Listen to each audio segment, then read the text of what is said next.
চলেছে। ওমা দেখুন বাবা, যমুনায় যেতে যেতে হঠাৎ ললিতা সখী রাধারানীর সঙ্গ ছেড়ে দিয়ে কুটিলার কাছে গিয়ে বলছে, ও কুটিলা মাসি,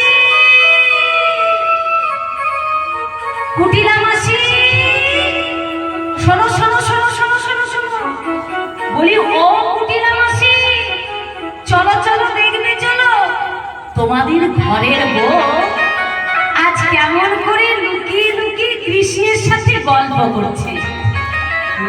কি গো মা, রাধারানীর শাশুড়ি আর ননদী এরা ছিল জটিলা আর কুটিলা। আচ্ছা মা, এই জটিলা কুটিলাকে কিন্তু রাধারানী খুব ভয় করত না।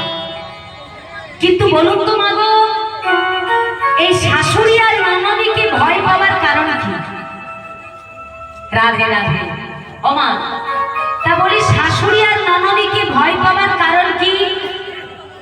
দেখুন বাবা, বলছে এই শাশুড়ি আর ননদী এদের কিন্তু নামের মধ্যে ভয় লুকিয়ে আছে মা। তা শাশুড়ি কাকে বলে মা গো?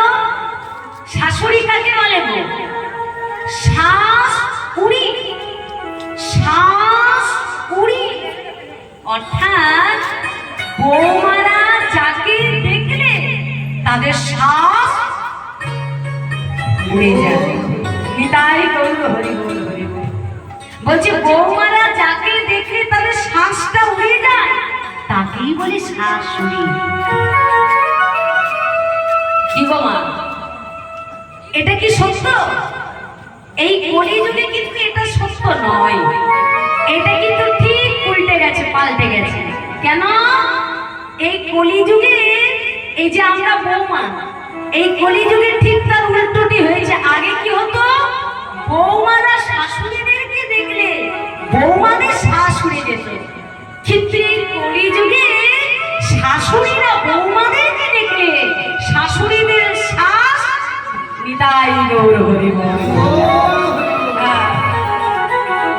তাই না মা? এটা হচ্ছে কলিযুগ। এই কলিযুগে সব উল্টে গেছে, সবকিছু পাল্টে গেছে। তাই বলছে কি, আর ননদী কাকে বলে? নদী, নদী। আচ্ছা বাবা, ওমা যদি মনে করুন বলা হয়, ওমা একটা নদীর এ প্রান্ত থেকে নদীটা পায়ে হেঁটে আপনি ও প্রান্তে যান, কিন্তু সেই নদীটা পায়ে হেঁটে পার হতে আমাদের কিন্তু অনেক কষ্ট হয়। কিন্তু রাধারানী আমার হরি বল হরি বল হরি বল।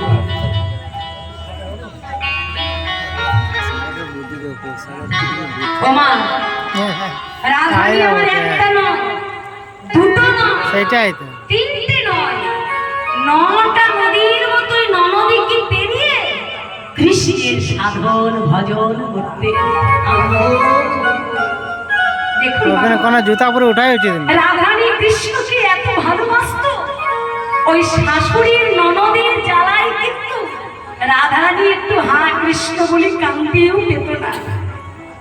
কালো মেঘের পানি চাইতে মানা যখন রাধারানীর কৃষ্ণের কথা মনে করত, তখন রাধারানী কি করতো জানেন বাবা? ছলনার আশ্রয় নিতেন। কি ছলনা? ওমা শাশুড়ি ননদের জ্বালায় যখন কৃষ্ণ বলে কান্তি পেত না, তখন ছলনার আশ্রয় নিতেন। কি? রাধারানী রান্না ঘরে গিয়ে ওই জ্বলন্ত উনুনের মধ্যে কতগুলি ভিজে কাঠ দিয়ে দিল। আচ্ছা বলুন তো মা,